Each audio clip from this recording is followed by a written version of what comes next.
friends. Thanks very much for joining me today. My name is Carl Sterling, and we're going to be talking about the topic of success today, something that's intrigued me since I was a little kid, and I love talking about this. The gentleman I have as my guest today is somebody I first heard of in 1991 when I first got my real estate license. I did real estate back in the day in the 90s. And in our office, we had, I think we had tapes and all kinds of material who was doing real estate coaching at the time. So when it comes to the topics of success, I always like to talk with people who are very, first of all, successful and can help others to realize their dreams and goals. So I can't think of anybody more, let's say, qualified to talk on the subject of success than my guest, Mr. Richard Flint. Richard, thanks so much for joining us today. How are you? Hey, I'm great, Carl. I've been looking forward to this because this subject of success is a subject that creates a lot of confusion for people. Yes, I would love to hear what you have to say on that. As a matter of fact, I think it confused me for probably a good 35, 40 years of my adult life. Because my priorities. What do you think was your confusion? How did success confuse you? Good question. So I was a musician for all of my life up until about 6, 7 years ago. And that was my profession, actually. That's what I did to earn money. So I didn't think I could do anything else with my life and be reasonably or very successful at it. So real quick story. Used to get home late at night, 12 to 1, 2, 3 in the morning, because I was out 4, 5, 6 nights a week doing these late club gigs. And they had these infomercials on. And the infomercials are how to buy a house with no money down. Thinking, whoa, maybe I could do that. So about 6 months after I got serious about it, I did. I managed to get a house with none of my own cash down. Now, the real estate agent was a nice lady. Didn't do any of the work really. And I got thinking, well, I had to do so much work. Maybe I can help people with their real estate needs. So I got my real estate license, started working at Gallinger Real Estate, which again, that's where I first saw, I think, a set of tapes that you would put out, cassette tapes, and learned about you. And to me, success was I had to make money. I've always wanted to help people, but I was driven by the dollar. And I actually didn't enjoy real estate at all. Did okay for 2, 3 years, did pretty well, but I hated it. And so I didn't feel that was success for me, but I didn't know what was success, and I could not figure it out. I figured it out later, but back then I was confused. The money was the thing. I had to have the money. I figured that would make me feel good. There's my story. Mm-hmm. You probably see that quite a bit, I'm sure. Yeah, because the challenge with a lot of people, Carl, is that when they start any journey in their life, be it real estate or whatever it is, most of the time the challenge is they start it because they're curious, not because they're committed. There you go. That was it. Yeah. And curiosity is interesting because curiosity is based in possibility. You know what? I'm curious, so I'm going to try this. And the thing about a possibility is that most of us put conditions on it. So I'm curious. I come into real estate, and so I've put my conditions on it. I want to do this, and this by this, and this. Exactly. And so what I'm driven by in that moment is excitement. And excitement that can't be turned into enthusiasm shuts down the possibility I'm looking at.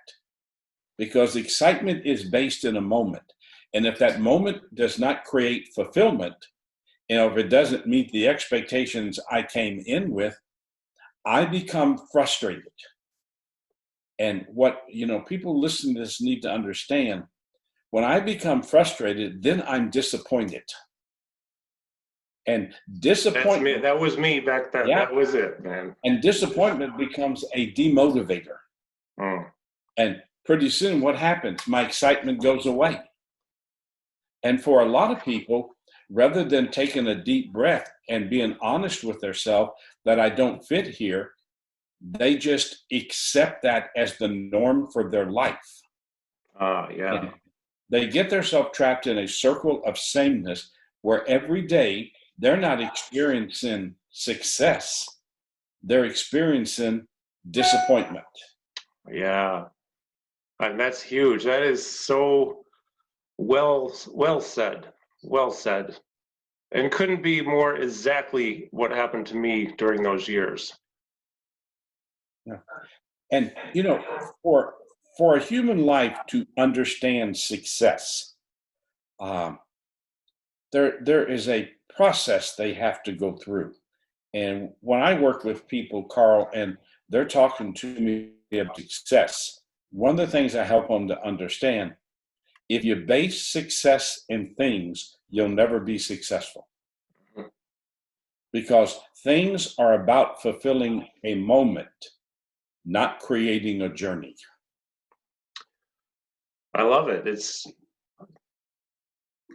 I've never heard, actually, I'm saying this completely honestly. I have never heard it said so well said and so succinctly as in these past 3 minutes. Well, And I could read books and books and books on it, and they don't say it the way you just did. That is beautiful. yeah. Thank you. I take on basically 5 to 6 people a year, and whatever their dream is for their life, we create a pathway to go to their dream. And I've been doing that for 12 years now, and I've only had one person who didn't reach their dream. Mm-hmm. And you got to have a dream to have a foundation for success. Mm-hmm. And here's the reason why. A dream gives you a direction. And you know something, Carl? If I get up every day and I don't have a direction, then I am going to wander through my day. I'm not going to go through my day with purpose. Right. Okay? A dream is important because it also allows you to respond rather than react. When I'm lost, or when I'm living in a world of uncertainty, I live from my emotions up. Mm-hmm. And I'm dangerous. I'm dangerous to myself, and I'm dangerous to other people. But when I have a dream that's giving me a direction, I live from my mind down. Mm-hmm. Because my mind is always clear on where I need to go. My emotions are what create the roadblocks. And so, yeah. And in that, what do? I tend then, if the roadblock is there, I tend to react. When do most people give up? When they react. Because they can't see beyond the roadblock. Yeah, but the difference between reacting and responding is they're polar opposites, I would say. Yeah. And the third important part of a dream is that a dream enables us to see beyond where we are. Right. This is one of the things I find interesting in most people, why they don't succeed in life. They stand in today looking at yesterday, but talking about tomorrow. Mm-hmm. And if I'm looking at yesterday, most of the time, all I'm seeing are the roadblocks that have been in my life up to this point. Yeah, a lot of times it seems like they'll take. Well, I did this. I'll just speak from my own experience. I'll take what's back here, and it becomes in front of me as well because I expect more of that. Well, not anymore, but I mean that was a big thing. It held me back for years. My past was dictating my future. Yeah. I had to clean that slate. Yeah, and people need to understand that yesterday is a reference library, not a room to live in. Mm-hmm. That everything I need to be successful today, I can find in my yesterday from the lessons that I've learned. Most people don't look at yesterday for lessons. They look at yesterday for justification. Okay. Man, I love the way you're saying these things so succinctly, because this is perfect. It just all ties in and makes so much sense. This is amazing. Yeah, and then the fourth thing about a dream that keeps us in the world of success is that a dream allows us to adapt. Mm-hmm. And you know this because you've walked it, I've walked it, everybody who's listened to this has walked it. And that we start down a path and then the terrain changes without our permission. Mm. We have this journey all laid out, and here's what we're going to have to do to get there. And man, we start on that journey and we are excited about it. And then all of a sudden, here's a curve. Maybe it's the COVID curve for some people, Yeah. right? Right now, it could be. Yeah. Or here's a pothole. Right. Or here's a hill that I need energy to climb. And because I don't have that solid foundation within me, that hill becomes too tough. And for a dream to have power, you have to be able to adjust. The challenge with a lot of people is that when they start on a journey, they can't think on their feet. Yeah. So when life throws them a change in the terrain, they don't know how to adjust to it. Mm-hmm. So most people, when they can't adjust, they give up, sit down, and fill their life with reasons, justification, and excuses. But they continue to talk about what they're going to do with their life someday. Mm-hmm. Mm-hmm. Mm-hmm. And then Someday. the last thing about a dream that makes it powerful is it makes today meaningful. Mm. When I have a dream, I get up today with a purpose. Yeah. Yep. Exactly. And one of the things I ask people all the time, what's your purpose for today? What do you want to achieve today that at the end of this day is going to provide you with growth, with clarity, and with confidence? Mm-hmm. What are you going to do with this day? Right. Right. I remember days when years when I didn't have a purpose. I couldn't figure it out. And I got stuck in the curiosity trap.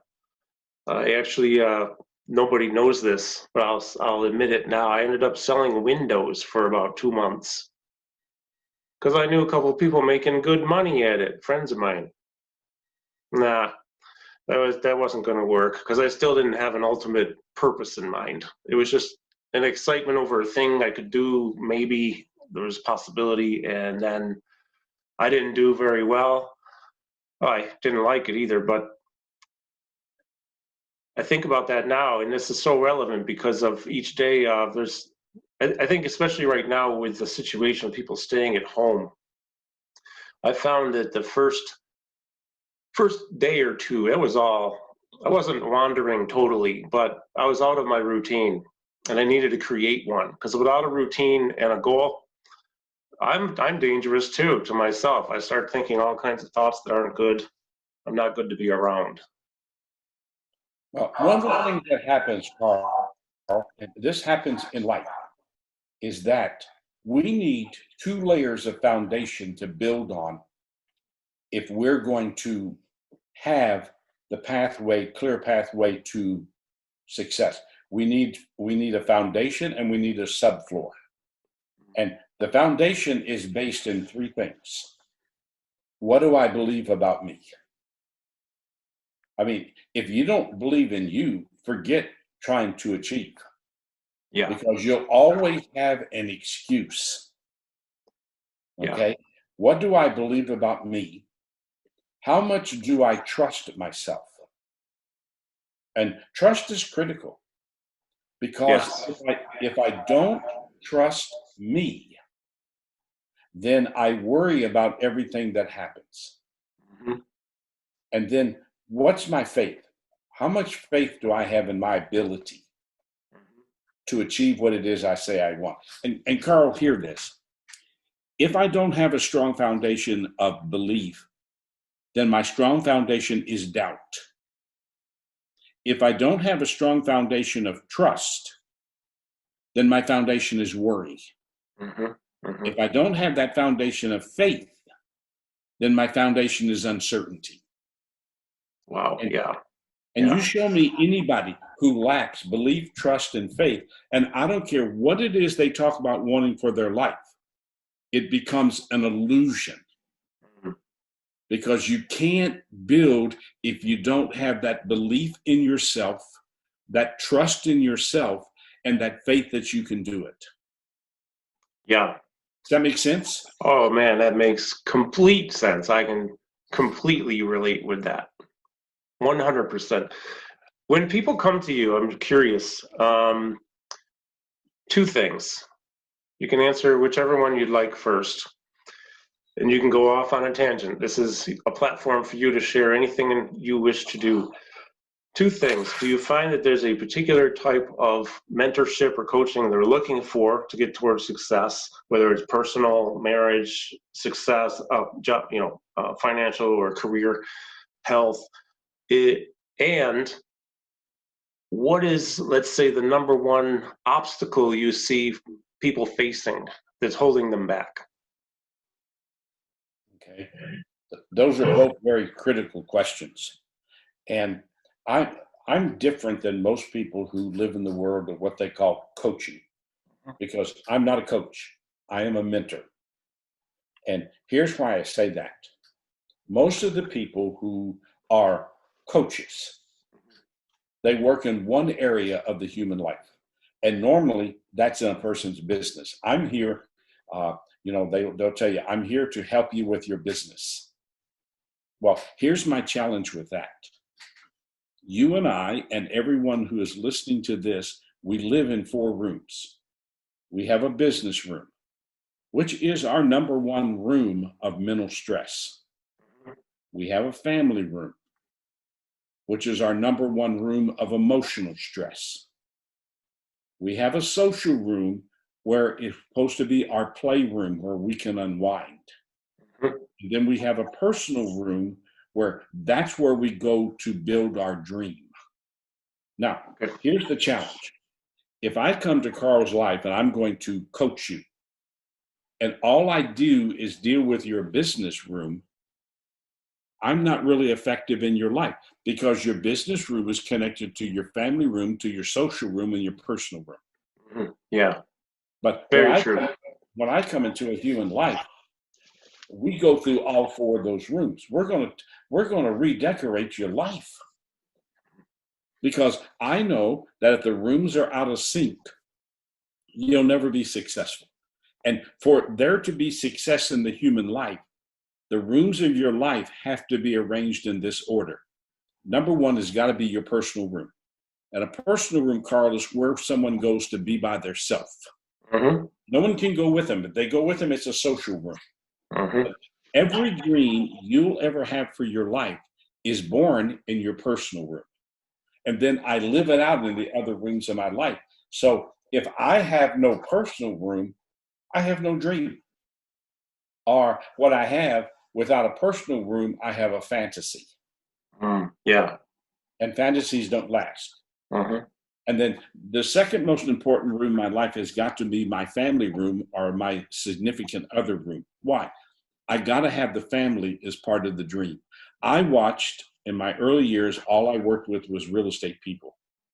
And I watched so many women come into real estate who could have been highly successful because they had a dream of what they wanted, but they didn't have the support of the family, especially the husband.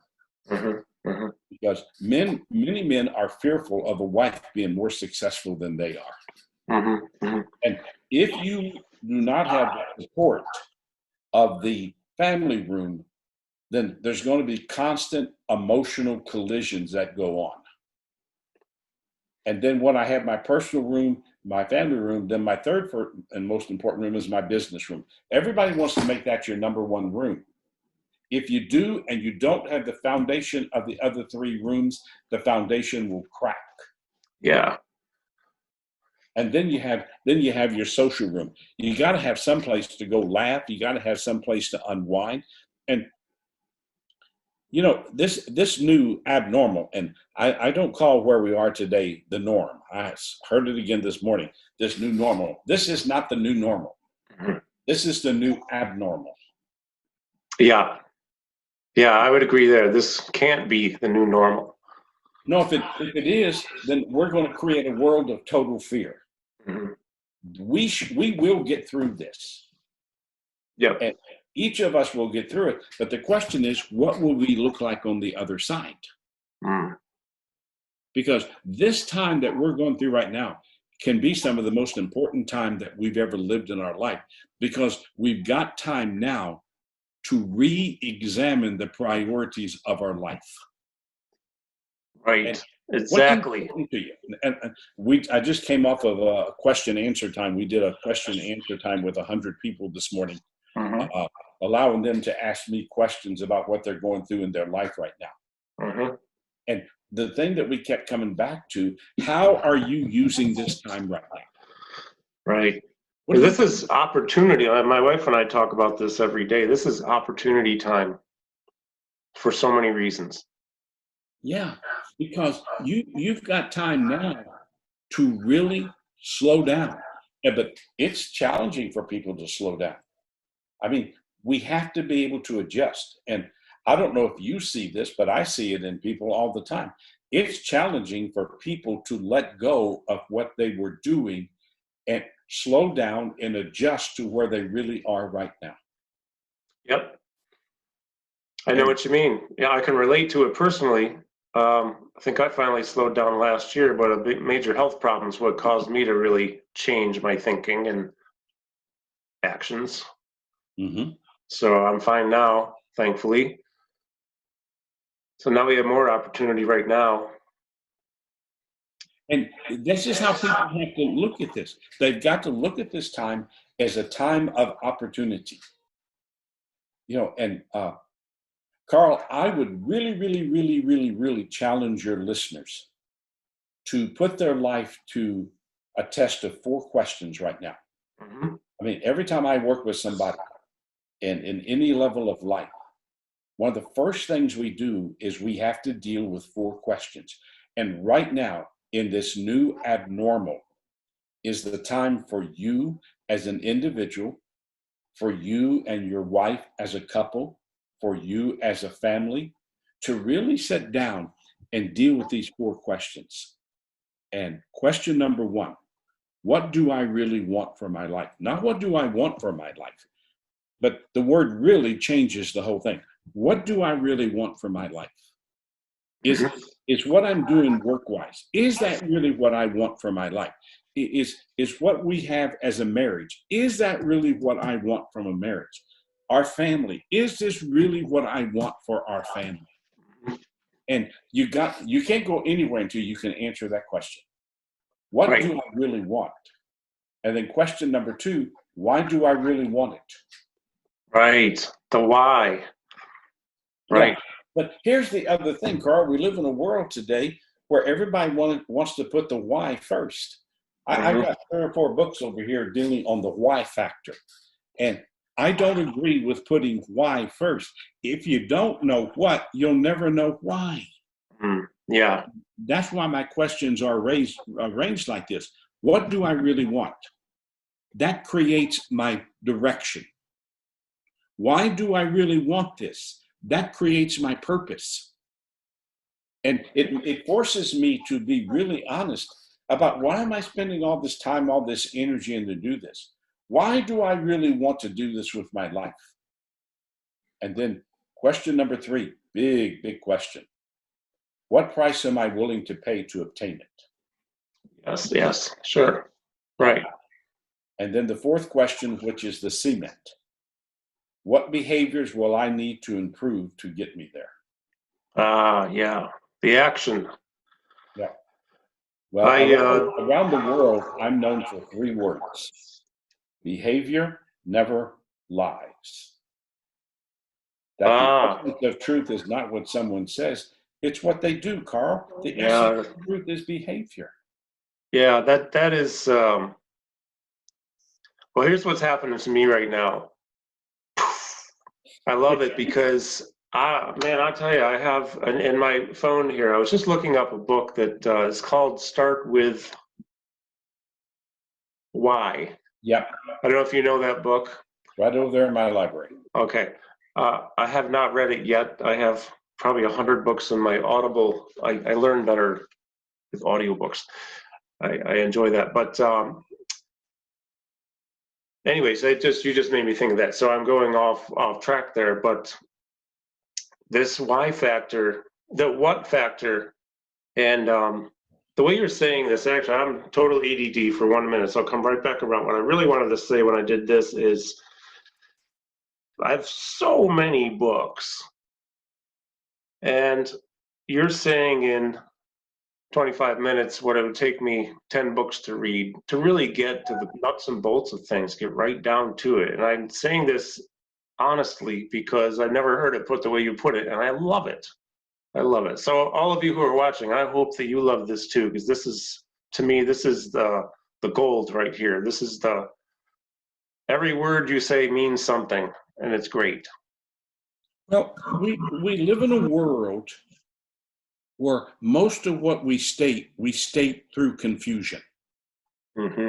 When I listen to most people talk and they talk to me, what I have to do, the very first thing is clear up the confusion of their words.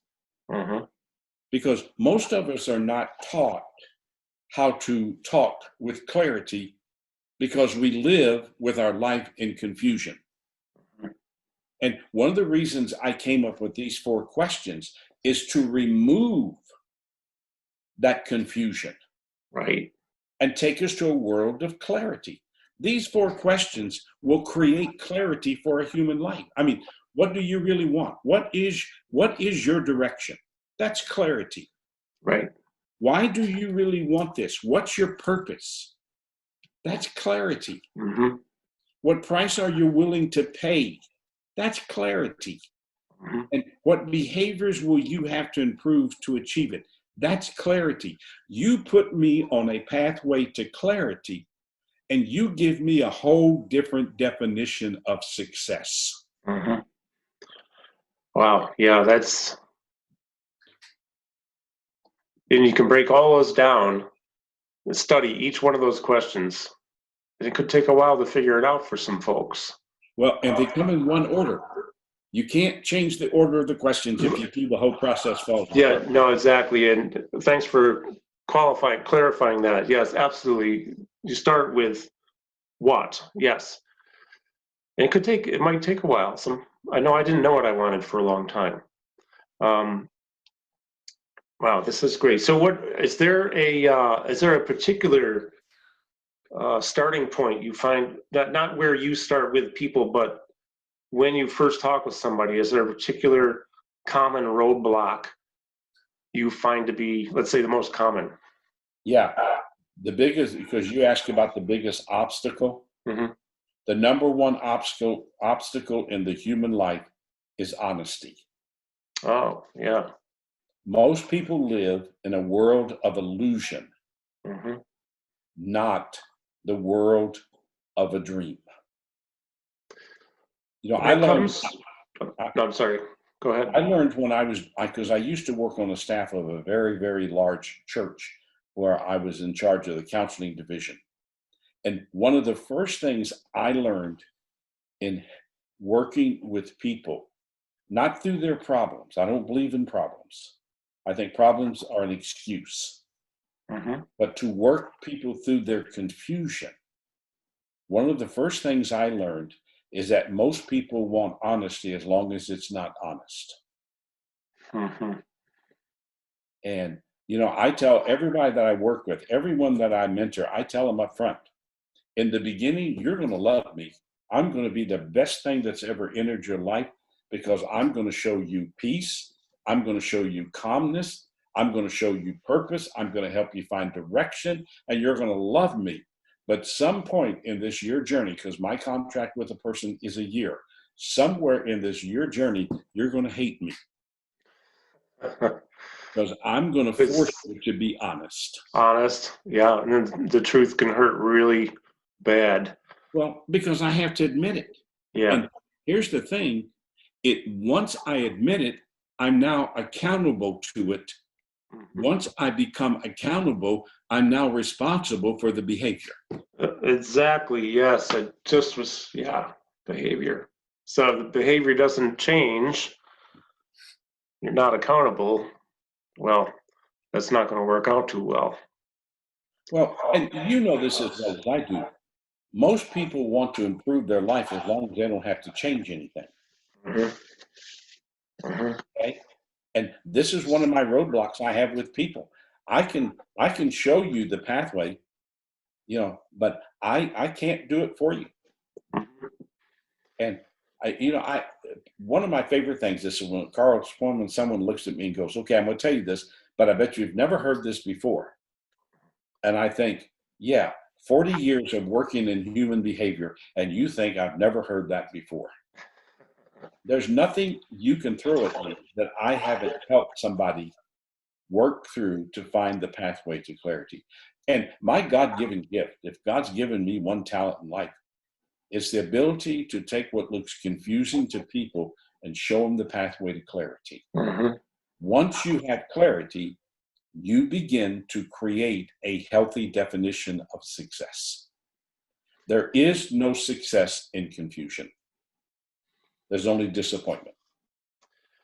Yeah, so it's interesting because I've seen through my real estate years, I never was excited by, I never really got into following too many people, but I found that when I look at the realtor side, and this is not to say anything about realtors, this is anyone I know who's done any life received, I should say, qualifying a life coaching, financial coaching, or mentorship or whatever. There's always been a common theme, and I was one of those people too, so I'm talking about myself too, is that no, we don't want to change anything. What we really want is you to give me a magic pill. Then that pill comes in the form of advice and words, and somehow I do a little bit here, a little bit there, and all of a sudden everything gets the way I want it to be. And that goes on and over and over and over, and the same stuff keeps happening, and the same disappointment, like you say. So I really like and respect the fact that you're looking at the four rooms: the business, the family, the personal, And the social. and the social. Yeah, and where you start with it too, because that's well, I'm reciting your words back to you now because it's exciting. But building that foundation and the subfloor, I mean, yeah, that yeah, I think what it is I'm almost 59, and it took me till my early 50s, pardon my language, to get my shit together.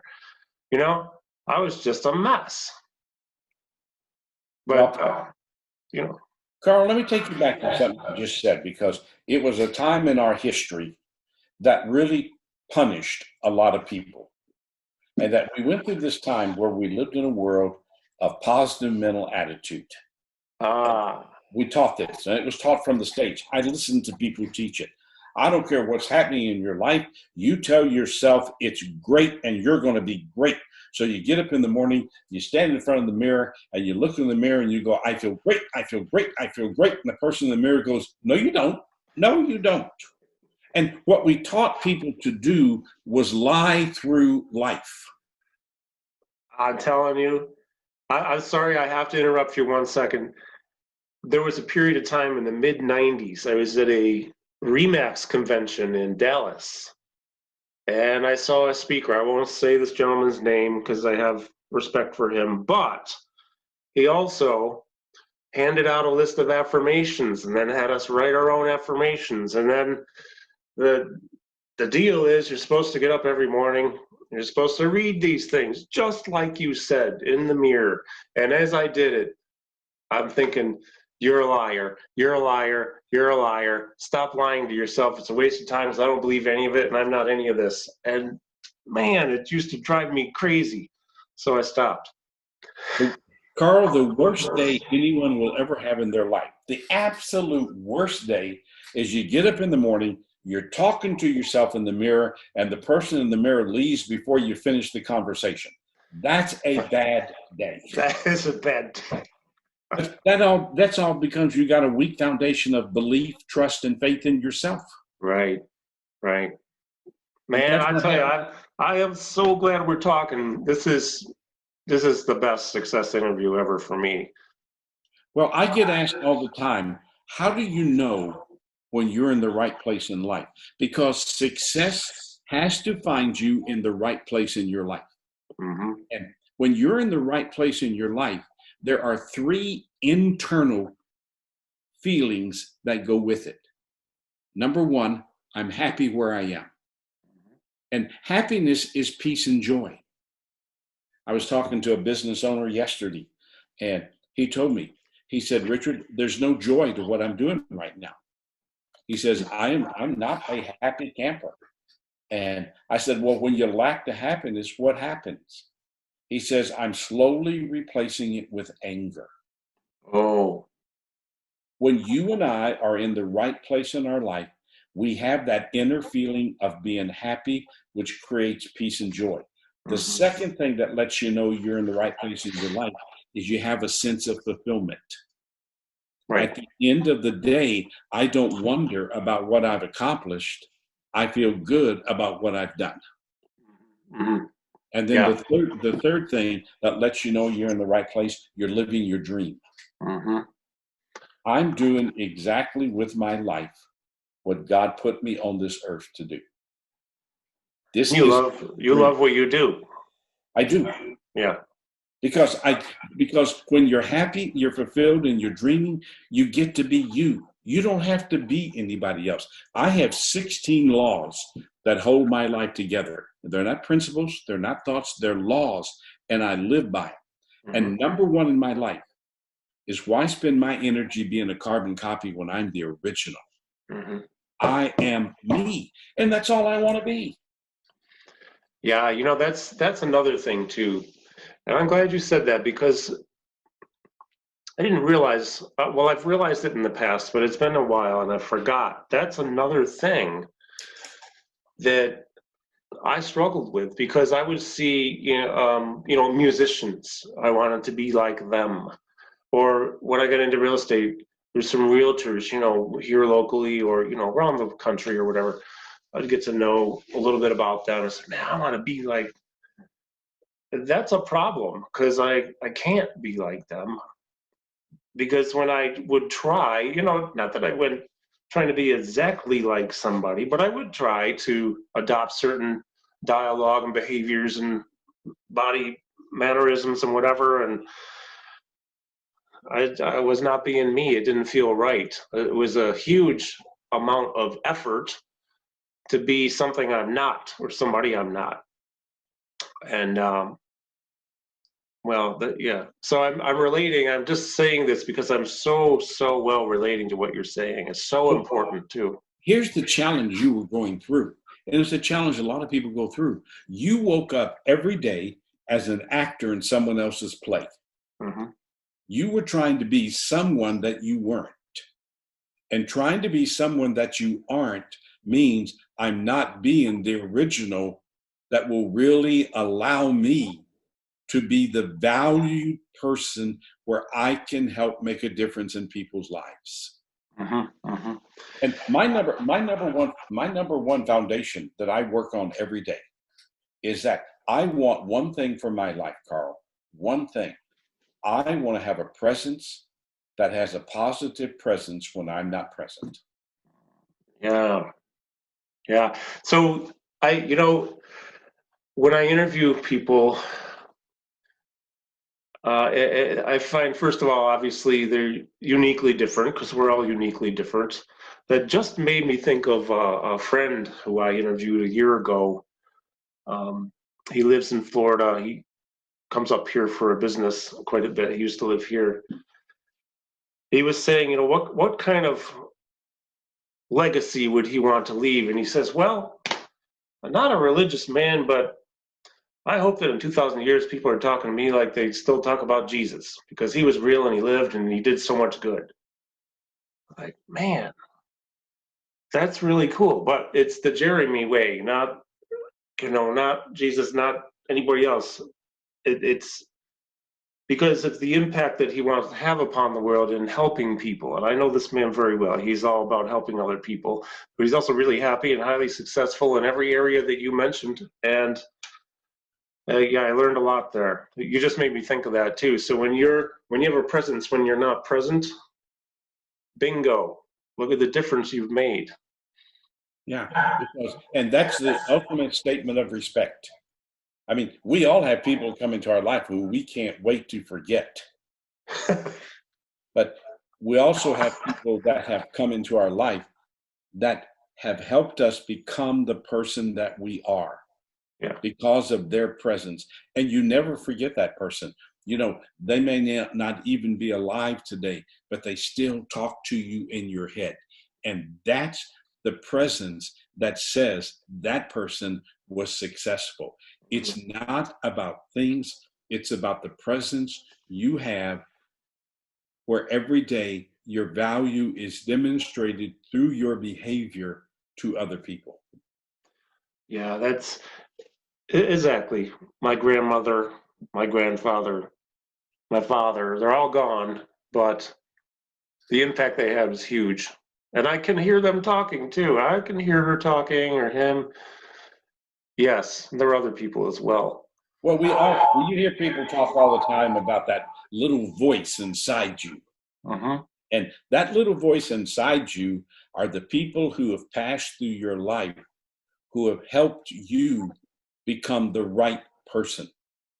Yes. We also have voices inside of us that if we want to, we can listen to, who help us become the wrong person. Yeah. And Yeah. one of the things I tell people, and they laugh at me sometimes, but we're all crazy because there's not just one Carl. I know of at least two Carls. There's the old Carl that is who he was. And there's the new Carl who is working to become who he wants to be.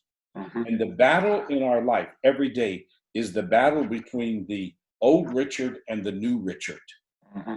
And one of those is going to win that battle that day. And whoever wins that battle gets control of my life. Right, right. And the key to who I listen to is the pace of my life. The faster I try to move, the busier I become, the less I'm going to achieve. Mm-hmm. But the more I slow down and I listen to life from the concept of improvement, the better I'm going to become. Sure. A friend of mine in Nashville, my best friend Don, he we were talking. We talk often in long, great conversations. We've talked about this. He's been highly successful in every area you speak of. He loves what he does. Everything is great. We looked at my real estate and window selling 2-month expedition, real estate though mainly as a point of I needed to validate myself somehow that I could, let's say, show that I could actually to myself, show I can do this. I can sustain, or maybe even save some money, pay my bills, sustain my lifestyle, and save a little bit of money, sell a lot of houses, whatever. Didn't like it, not my thing, but all my priorities were mixed up. And it was a validation for me, but it still wasn't good enough because I still wasn't being myself. Right. So now I've proven, okay, I can be a drummer. I'm good at that. I'm not great, but I'm very good. I'm not bragging. I just said, I'm good. I practice hard. I work hard. I did a good job and whatever. I don't do that anymore. Didn't even want to do that. Get into real estate. Oh, good. I can do something else. Still didn't have the confidence that I could do something else like I do now, which is my calling. But that validation, you must see that all the time. Well, many of us live our life trying to prove ourselves to other people. And as long as I'm trying to prove myself to you, you have control of my life. Mm-hmm, mm-hmm. And there's nothing in my life. I mean, Carl, I lived this for years. When I was 16 years of age, my adopted parents gave me a suitcase and told me it was nice knowing me. And I have physically been on my own since I was 16. And I lived for years trying to prove that my adopted mother was wrong. Because every day of my life, I can take you back to the age of 6 to 16, and I remember this. Every day of my life, she would make statements to me. You're the stupidest kid I've ever met. Wow. You'll never amount to anything in life. And I'm sorry we ever adopted you. My greatest day will be when you're no longer in my house. Now, we know that parents never lie to kids. So what my mother was saying must have been truth. Mm-hmm. So I lived trying to prove to her She was wrong. And when I was a freshman in college, I went back home to confront them. And my dad greeted me and my dad hugged me. But when my mother saw me, she walked out the back door, got in her car, and drove off. Jeez. But let me tell you something, Carl. That freed me because I realized something. No matter what I do, my mother will never accept me. So right there and then, I stopped trying to prove myself. I don't have to prove myself to anyone. I just have to learn to love and value myself in order to bring presence to other people. You know what's interesting is not to get into a counseling Carl session here, but I'll just say that one thing I just realized, I was trying to prove myself to other people during the real estate years. I thought, and there definitely is an element of trying to prove to myself that I can do something and validate myself, but it actually, the validation was more important from other people who, you get the monthly award at the office or the yearly award, and you did a good job, you sold them, you listed them, whatever. That was actually, that was for other people and me, but a lot of other people. So I think I just put it together. They had control over me because I needed to prove to them I could do it. Yeah. Meanwhile, I was a slave. It's like the little boy standing in the corner going, notice me, I'm here. Yeah. Why? Because my belief, my trust, and my faith in myself is weak. Totally. Interesting. So interesting. Carl, can I discuss one more thing before we have to run? I want to make sure we cover your website too. Well, there's one more piece of insight I want to deal with. Good. And good. That is the word success itself. I doubt if in the people that are watching this podcast, I doubt if any of them have ever had someone teach them that all emotions travel in threes. Oh. And success is an emotion. Okay. It's an emotion. And we talk about success and we talk about failure. I mean, I was in Las Vegas speaking to a really large convention, and the guy that was presenter on in front of me, spent his time talking about the fact you don't want to fail. You want to make sure in life that you don't fail. And I've only done this twice in my entire speaking career. But I walked out on stage after he finished and I was next. And I said, ladies and gentlemen, I don't mean any disrespect to this gentleman, but forget everything he just said to you. Because there is no definition of success without failure. Yeah, right. Okay. And what we don't teach is that there is a third word, because this concept of success is a triangle. And there are three parts to it. There's success, there's failure, and there's defeat. And defeat is permanent. And there are people who live their life defeated and they never see any possibility of becoming anything but what they are. And every day their behavior is structured to define that. Now, you've had it in life and I've had it in life. Life is going to knock us down without our permission. The rug's going to be pulled out from under us. And failure is when life throws you a curveball. And life pulls the rug out from under you without your permission. But I define failure with one word: fertilizer. Failure is fertilizer. And the purpose of fertilizer is growth. If I never fail, I can't grow. Right. And every time I get knocked down and I get back up, that's success. Because my definition of success is real simple: putting one foot in front of, not behind, but putting one foot in front of the other and continuing to step forward. That's success. I love it. I just love this. I could talk for hours. We don't have hours, but boy, I really appreciate everything you said and enlightened me too, and us too, in this hour we've had. I want to ask about your website. I think there's there's new stuff on there, and I'd like to make sure I'll put also a link in my postings and on the screen so that people can see that when I finalize the video. Yeah, there are three things, Carl. Number one, if I've raised questions in any of your listeners' minds, and they'd like to reach out to me and ask me any question they want to ask me, my email address is real simple. It's richard@richardflint.com. Real simple. Great. My staff created that so I could remember it. Sure. In this time of this new abnormal, people need strength. Because we live in a world right now where fear is increasing.